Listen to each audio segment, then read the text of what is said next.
ನಾವೇನಕ್ಕೆ ಪಾಕಿಸ್ತಾನ ಸ್ವಾತಂತ್ರ್ಯ ನಾವು ತಂದಿರೋದು. BJPಯಲ್ಲಿ ಏನು ಸ್ವಾತಂತ್ರ್ಯ ತರಕ್ಕೆ BJPಯವ್ರು ಏನು ಮಾಡಿದ್ದಾರೆ ಇತಿಹಾಸ ಇದೆ. ಅದು ಸ್ವಾತಂತ್ರ್ಯ ತರಕ್ಕೆ ಯಾರ ಜೊತೆ BJP ಅವ್ರು ಇದ್ದರು, RSS ಅವ್ರು ಯಾರ ಜೊತೆ ಇದ್ದರು ಇತಿಹಾಸ ಇದೆ. ಅದು ಏನು ಹೇಳಿ, ಈ ದೇಶ ನಮ್ಮದು ರೀ, ನಮ್ಮ ದೇಶ ಇದು. ಮುಸಲ್ಮಾನ್ ಬಗ್ಗೆ ಮಾತಾಡಿದ್ರೆ ಬೇರೆಯವ್ರು ಖುಷಿ ಆಗ್ತಾರೆ ಅಂತ ಇನ್ನೆಲ್ಲಿ ಮಾಡ್ತಾ ಇರ್ತಾರೋ ಅವ್ರಿಗೆ ಬರೀ ರಾಜಕೀಯ. ಅವ್ರಿಗೆ ಯಾವ ಹಿಂದೂನೂ ಬೇಕಾಗಿಲ್ಲ, ಯಾವ ಮುಸಲ್ಮಾನೂ ಬೇಕಾಗಿಲ್ಲ. ಒಳ್ಳೆ ಕೆಲಸ, ಅಭಿವೃದ್ಧಿ ಕೆಲಸ ಮಾಡಕ್ಕೆ ಹೇಳಿ. ನಾವೇನಕ್ಕೆ ಪಾಕಿಸ್ತಾನ ಸ್ವಾತಂತ್ರ್ಯ ನಾವು ತಂದಿರೋದು.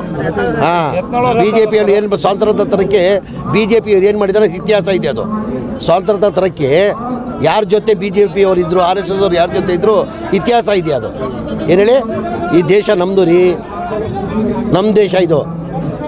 ಮುಸಲ್ಮಾನ್ ಬಗ್ಗೆ ಮಾತಾಡಿದ್ರೆ ಬೇರೆಯವ್ರು ಖುಷಿ ಆಗ್ತಾರೆ ಅಂತ ಇನ್ನೆಲ್ಲಿ ಮಾಡ್ತಾ ಇರ್ತಾರೋ ಅವ್ರಿಗೆ ಬರೀ ರಾಜಕೀಯ. ಅವ್ರಿಗೆ ಯಾವ ಹಿಂದೂನೂ ಬೇಕಾಗಿಲ್ಲ, ಯಾವ ಮುಸಲ್ಮಾನೂ ಬೇಕಾಗಿಲ್ಲ. ಒಳ್ಳೆ ಕೆಲಸ, ಅಭಿವೃದ್ಧಿ ಕೆಲಸ ಮಾಡಕ್ಕೆ ಹೇಳಿ.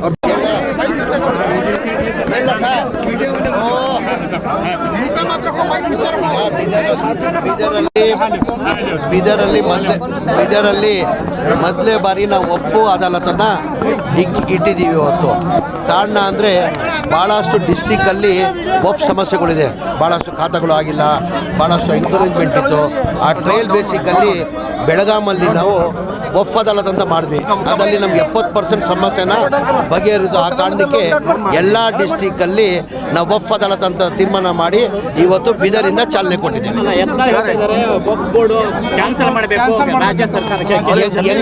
ಇಲ್ಲಲ್ಲ, ಇದು ನಾವು ಪತ್ರ ಬರೆದಿದ್ದೀವಿ, ಇದನ್ನ ಕ್ಯಾನ್ಸಲ್ ಮಾಡಿ ಕಂದಾಯ ಇಲಾಖೆ ವಾಪಸ್ ಕೊಡಬೇಕು. ವಕ್ಫ್ ಆಸ್ತಿನೆಲ್ಲ ಈಗ ಇದು ವಕ್ಫ್ ಆಸ್ತಿ ಸರ್ಕಾರ ಕೊಟ್ಟಿದ್ದಿಲ್ಲ, ರೆವೆನ್ಯೂ ಡಿಪಾರ್ಟ್ಮೆಂಟಿಂದ ಕೊಟ್ಟಿದ್ದ ಆಸ್ತಿ ಅಲ್ಲ. ಇದು ಕೊಟ್ಟಿರೋದು ದಾನಿಗಳು. ಯತ್ನಾಳ್ ಅವರು ಮೊದಲೇ ಅರ್ಥ ಮಾಡ್ಕೊಳ್ಬೇಕು. ಇದು ಸರ್ಕಾರ ಕೊಟ್ಟಿದ್ರೆ ಸರ್ಕಾರ ವಾಪಸ್ ತಗೊಳ್ಳೋದು ಪ್ರಾವಿಷನ್ ಇದೆ. ಹೇಳ್ರಿ, ನಾನು ಹೇಳೋದು ಕೇಳ್ಬೇಕು ನೀವು.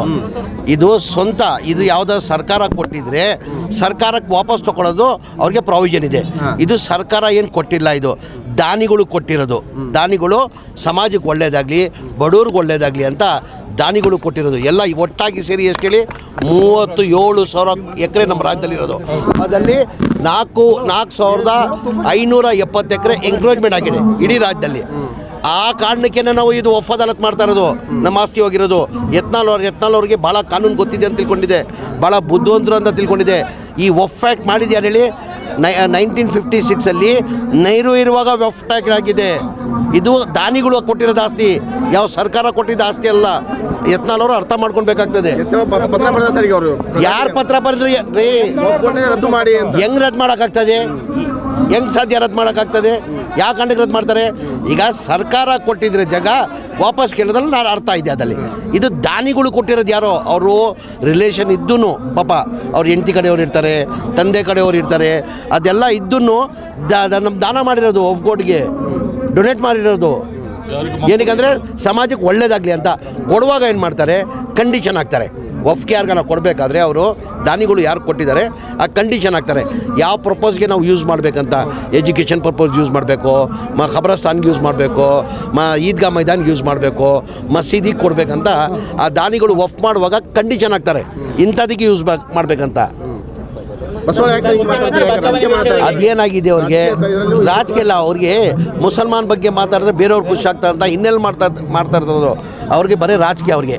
ಅವ್ರಿಗೆ ಯಾವ ಹಿಂದೂನೂ ಬೇಕಾಗಿಲ್ಲ, ಯಾವ ಮುಸಲ್ಮಾನೂ ಬೇಕಾಗಿಲ್ಲ. ಒಳ್ಳೆ ಕೆಲಸ, ಅಭಿವೃದ್ಧಿ ಕೆಲಸ ಮಾಡಕ್ಕೆ ಹೇಳಿ. ಒಳ್ಳೆ ಯಾರ್ದು ಯಾರು? ನಾನು ಅದೇ ಹೇಳ್ದಲ್ಲ, ನೆನ್ನೆ ಯತ್ನಾಳ್ ಅವ್ರು ಹೇಳಿದ್ದಕ್ಕೆ ನಾನೇನಂದೆ, ಅವ್ರ ತಂದೆ ಆಸ್ತಿನೂ ಅಲ್ಲ, ನನ್ನ ತಂದೆ ಆಸ್ತಿನೂ ಅಲ್ಲ. ಇದು ಜನ ದಾನಿಗಳು ದಾನ ಮಾಡಿರೋದು ಆಸ್ತಿಗಳು. ಇದು ಅರ್ಥ ಆಯ್ತಾ? ನಾವೇನಕ್ಕೆ ಪಾಕಿಸ್ತಾನ ಸ್ವಾತಂತ್ರ್ಯ ನಾವು ತಂದಿರೋದು. BJPಯಲ್ಲಿ ಏನು ಸ್ವಾತಂತ್ರ್ಯ ತರಕ್ಕೆ BJPಯವ್ರು ಏನು ಮಾಡಿದ್ದಾರೆ ಇತಿಹಾಸ ಇದೆ. ಅದು ಸ್ವಾತಂತ್ರ್ಯ ತರಕ್ಕೆ ಯಾರ ಜೊತೆ BJP ಅವ್ರು ಇದ್ದರು, RSS ಅವ್ರು ಯಾರ ಜೊತೆ ಇದ್ದರು ಇತಿಹಾಸ ಇದೆ. ಅದು ಏನು ಹೇಳಿ, ಈ ದೇಶ ನಮ್ಮದು ರೀ, ನಮ್ಮ ದೇಶ ಇದು. ನಾವು DCM ಅಂತಲ್ಲ, ನಮ್ಮ ಅಭಿಪ್ರಾಯ ನಾವು ಹೇಳಿದ್ದೀವಿ. ನಮ್ಮ ಪಕ್ಷ ಹೈಕಮಾಂಡ್ ಪಕ್ಷ ತೀರ್ಮಾನ ಮಾಡಬೇಕಾಗಿ ಯಾರು ನೆನ್ನೆ ಪರಮೇಶ್ವರು ಹೇಳಿಕೆ ಪರಮೇಶ್ವರ್ ಅವ್ರ ಅಭಿಪ್ರಾಯ ಹೇಳಿದ್ದಾರೆ, ರಾಜಣ್ಣ ಅವ್ರ ಅಭಿಪ್ರಾಯ ಹೇಳಿದ್ದಾರೆ, ಸತೀಶ್ ಜಾರಕಿಹೊಳಿ ಅವ್ರ ಅಭಿಪ್ರಾಯ ಹೇಳಿದ್ದಾರೆ, MB ಪಾಟೀಲ್ ಅವ್ರ ಅಭಿಪ್ರಾಯ ಹೇಳಿದ್ದಾರೆ, ನಾನು ರಹೀಮ್ ಖಾನು ನಮ್ಮ ಅಭಿಪ್ರಾಯ ಹೇಳಿದ್ದೀವಿ. ಅಂದರೆ ತೀರ್ಮಾನ ಯಾರು ಮಾಡೋರು? ಹೈಕಮಾಂಡ್. ನಮ್ಮ ಪಕ್ಷ ಹೈಕಮಾಂಡ್.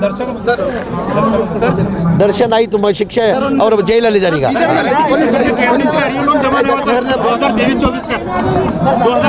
ಹೇಳ್ರಿ. ಬೀದರ್ನಲ್ಲಿ ಗೊಲ್ಲೇರವಲ್ಲಿಯಲ್ಲಿ ಸರ್ವೆ ನಂಬರ್ 21, 22 ಪ್ರಾಪರ್ಟಿ ಸರ್. ಅದು ಹೆರೋಜಿ ವಕ್ಫ್ ಪ್ರಾಪರ್ಟಿ ಆದರೂ ಕೂಡ ಅಲ್ಲಿ ಪೂರಾ ಮನೆಗಳು ಕಟ್ಟಿದೆ. ಬೀದರ್ನಲ್ಲಿ ವಕ್ಫ್ ಆಫೀಸರ್ ಅದಕ್ಕೆ ಅಂಥದಕ್ಕೋಸ್ಕರನೇ ನಾವು ಇದು ವಫ್ ಅದಾಲತ್ ಮಾಡಿರೋದು. ಅಂಥ ಸಮಸ್ಯೆ ಎಲ್ಲೆಲ್ಲಿದೆ ಮನೆ ಕಟ್ಟಿದ್ರು ಸರ್. ಅಧಿಕಾರಿ ಮನೆ ಕೊಟ್ಟರೆ ಅವ್ರಿಗೆ ಬೇರೆ ಬೇರೆ ಕಡೆ ಶಿಫ್ಟ್ ಮಾಡಿ ಅವ್ರನ್ನ ವಫ್ ಆಸ್ತಿನ ವಾಪಸ್ ಸುರೇಶ್ ರೇವಣ್ಣ ರಾಜಕೀಯ ಮಾಡ್ತಾರೆ ಕಾಂಗ್ರೆಸ್ ಯಾರು ಸುರೇಶ್ ರೇವಣ್ಣ ಪ್ರಕರಣ ದೇವೇಗೌಡ ಫ್ಯಾಮಿಲಿ ಮೇಲೆ ಬೇಕಂತ ಅದು ತನಿಖೆ ಆತ ತನಿಖೆ